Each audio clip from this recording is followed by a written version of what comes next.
Take it away.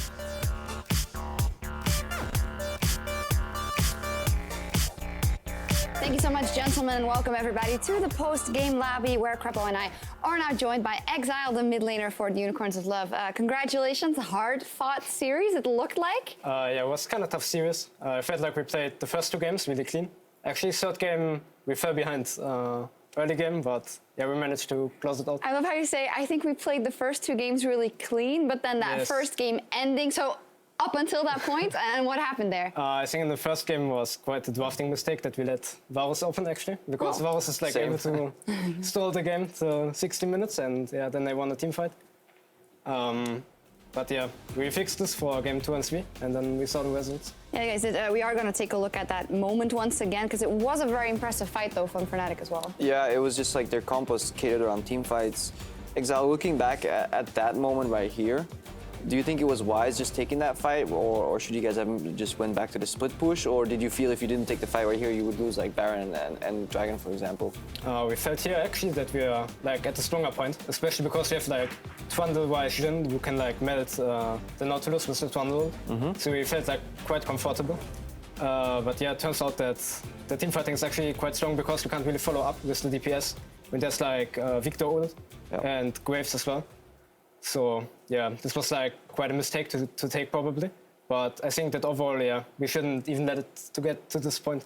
Yeah, but in the end, as you say, you guys did win the two following games, and I thought that the game 3 was of maybe the highest level and reminded me of kind of the old Fnatic UOL brawls. It seems like you guys were more even and had even fights.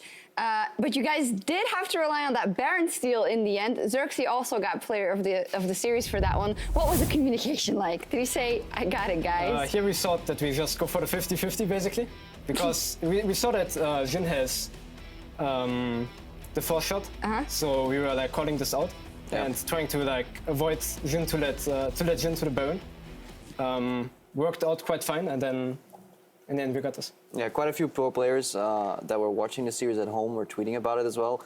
The correct call here for Fnatic is to sync up their smite with the fourth bullet from Jhin, and then it's something, I think, almost like 2,000 damage. There's no way anybody can ever steal it against that if you do it on the kind of the same count or the same frame.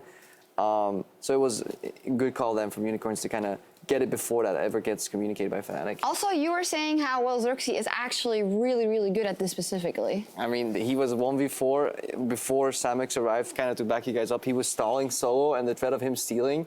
I think then vision went out. You guys did you guys have vision at all times on the Nashor, or did at one point, I think the brush that he spawned gave him some vision, but I felt like it blanked out for a few seconds where they could have burned it. Yeah, it's blanking out for like a few seconds when you like put the bush, but I felt like at the most important point when the Baron got low, then we had vision, and then we had really good communication and controlled the situation well. Yeah, and you close it out in the end. Before we talk some more about the Unicorns, I also just want to ask your opinion on Fnatic, because they showed some good moments here after there was a bit of doubt after their match versus H2K last week. What do you think of their relative level now? I think that Fnatic is like not on the highest level like with H2K, Misfits and G2 right now.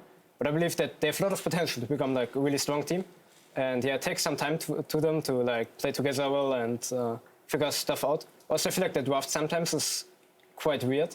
But I guess people spoke about this past weeks as well. But yeah, I think they have a lot of potential and just needs time to grow.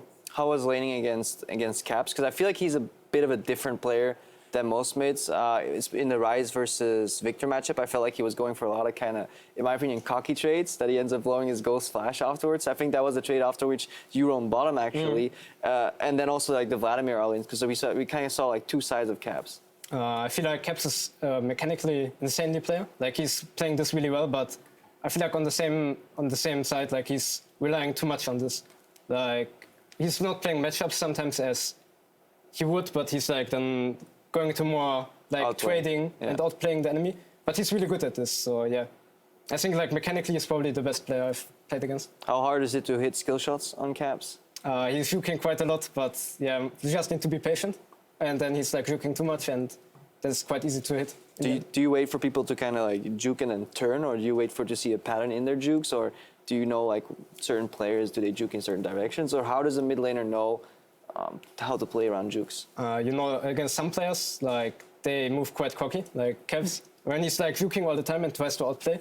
And yeah, this is just like basically you need to be patient once you realize this in game.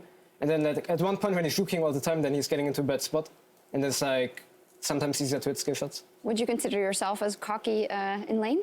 I think I used to play a quite cocky style when I played Vladimir and stuff like this. Yeah, so Yeah. Oh my gosh.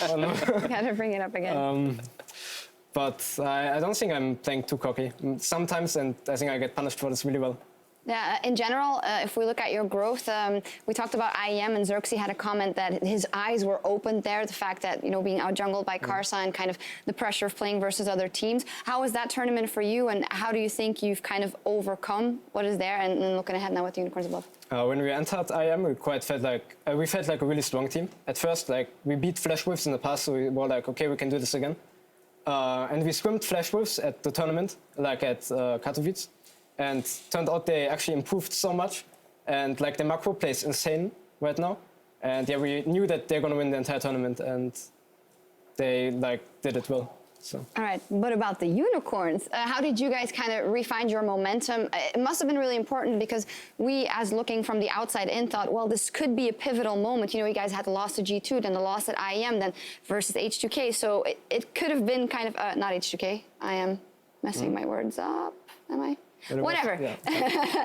So we felt that the momentum might slip out of your favor en route to playoffs. Where do you think you're at right now? I think that like before we entered IM and also the game against G2, we felt like we were on a really good spot, and we didn't really know like especially where to improve like a lot. But when we played IM, we like saw a lot of flaws that we have, and also a good way to fix this. Like we were all working quite hard on this, and I think that we got like a lot better with side lanes control and overall vision. And yeah, so like we were working on those points and was working out quite fun. It was Misfits, by the way. Yeah. Just remembered. Great catch. Do you feel that in the last game versus Fnatic, it felt a bit like an ARAM at times? Everybody was mid. Was it like a choice for you guys not to go to the side lanes, or is this just like when things get really tough for Unicorns, side lane control starts like falling down? Basically, when you're like not strong on the map clearly, then it's more like who controls the mid lane basically controls the game. And yeah, this is why we're all basically up in mid, because we go mid lane as 4 or 5 people, and they want to get mid lane control as well, and then this game turns to be an ARAM. But I think in the entire game, like the sides were either slow pushing towards us or super hard pushing towards the enemy, so they lose farm either way at one point, or we get pressure. And yeah, I think like we had quite good control over the game. You did, and you guys closed it out, so fantastic on that account. We also had another series to start off the day, which was Splyce versus G2, a rematch of our summer finals. And well, Splyce did their best, and they started off great. Crapco. Yeah, it was a really fun series to watch. It was really close in this particular moment here, and a couple good openers for Splyce. A couple seconds later, though, and this is an entirely different game. Sadly, they couldn't really continue on momentum, and we saw some really good plays from G2, especially Svenz as well. Were you able to catch some of these games, or were you guys we saw like some parts of the game when we were like getting ready for the game. Yeah, overall I think Splyce played really well. First game especially, they punished the G2's mistake, like basically like textbook. And yeah, I think the games after, G2 just showed why they were first place. Yeah, this was a little cocky though. I mean, Mickey already died. He goes in for a deep ward, and then they go for Raptors instead of getting the hell out of dodge. And this essentially the game's over here. If you give 4 kills here to G2, you can close the books and go next. Yeah, we saw a lot of reactions coming out after the series in general. Also Splyce being like, hey, we're not, of course we're disappointed with the loss, but if you lose to the league leaders and you put up this kind of a fight, then that is relatively okay. Yeah, true, they did some good stalling. I just would have liked to see the second game without that like really aggressive face check there. Because some of these later fights here, for example, if Trashy hits the body slam, we see at least a stall out fight. Overall, it was definitely an improvement for Splyce, which is what they were looking for. They were looking for growth, not taking victory off the kind of best team in Europe. Yeah, Ari and, well, we've seen a lot more Ari recently, and then the Echo mid lane as well. What do you think of kind of the evolution now in mid lane, and these picks all of a sudden become available? I feel like most mid lanes actually got nerfed like past matches, and like Weiss especially, LeBlanc, even Syndra. And yeah, this just enables like more variety in mid lane. Like you have those weaker picks, which were weaker back then, like coming back now because yeah, the meta picks got weaker. But I feel like Orianna is like insanely strong right now, Syndra as well. Yeah, I think it's overall quite nice that there's more variety coming up in mid lane. Yeah, which is always fun to watch, especially when you have strong mid laners. Perks and Senkux here. We're focusing a lot about, well, player of the series was Ven, but in the mid lane, Perks seems to be having a good split so far, and he could be on his way to high highs. How do you think he's been playing? I think that Perks is the split playing consistently on a really high level. Whenever we scrimmed against him, he was performing really well. And yeah, I think that he's just keeping up the performance, and it's really nice to see. Perks or Febiven? Perks. Perks? Okay. You want to ask why, or do you want to not hard? I mean, I was going to have a statement question and go back to you, but why? Why? I think that Perks is better up there. Okay, great. No, perfect. Just, with 3 best-of-3s remaining in cross-group play, here is how the teams stand.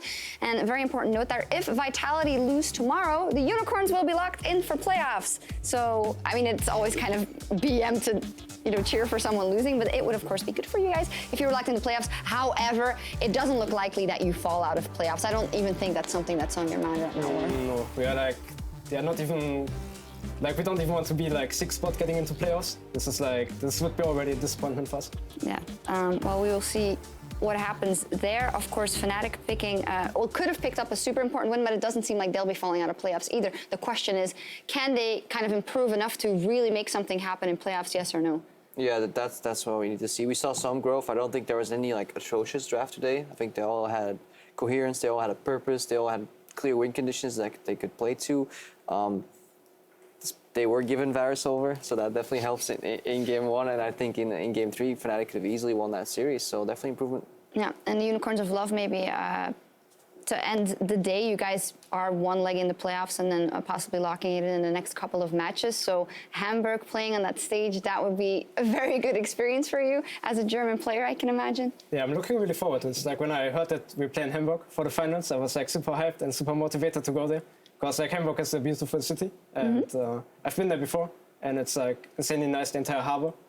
And yeah, I'm really looking forward to go there. The final or the 3rd place match, and I don't mean this as BM, I just mean there's a good chance to play there. Either way, that's where we'll be going in the Barclaycard Arena in Hamburg. But for the European LCS here from Berlin, we will be back tomorrow at 4 p.m. Central European Time with 2 matchups for your Saturday night, Roccat versus Vitality and Misfits versus H2K, and then we will have 1 more best-of-3 on Sunday. Roccat versus Vitality, we already saw them in action, and they need points on the board, and Misfits versus H2K is going to be a really, really nice matchup. We talked about how important it is. Yeah, I'm loving it. We get 1 game with extremely high, close level of League of Legends where every fan will enjoy it, and then we get Misfits versus H2K. I mean, there is charm in the No, I love relegation bowls. It's sloppy, it's dirty. All these teams are used to losing. Their strategies don't really matter as much. You can individually outplay your opponent's stills. It's more about how much mental fortitude you have, because it's not about the clean, super perfect game that we see in the Telecom Wars. Is just pick Swain, pick some niche pick, whip out the Blitzcrank, I don't care. Just try and surprise your opponent and put them on tilt. All right, so then give me predictions. Roccat Vitality, Misfits H2K. I think Vitality will win, and I think H2K will win. I go for Vitality and Misfits. Why the choice for Misfits? I think that Misfits is just playing as a team really well together. They showed a lot of growth, and there's still a lot of potential to go. And I think that overall they are top set of the map, mid, top, and jungle. They are working insanely well together, and I'm not sure if H2K can stop this.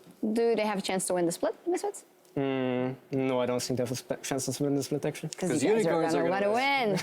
All right, cool. Well, thank you so much for joining us, Exile, and congratulations as well. Time for us to log off for tonight. Thank you so much, and we'll see you tomorrow at 4 p.m. Central European Time. That is 7 a.m. Pacific as the EU LCS 2017 Spring Split continues. Have a great night, guys and girls.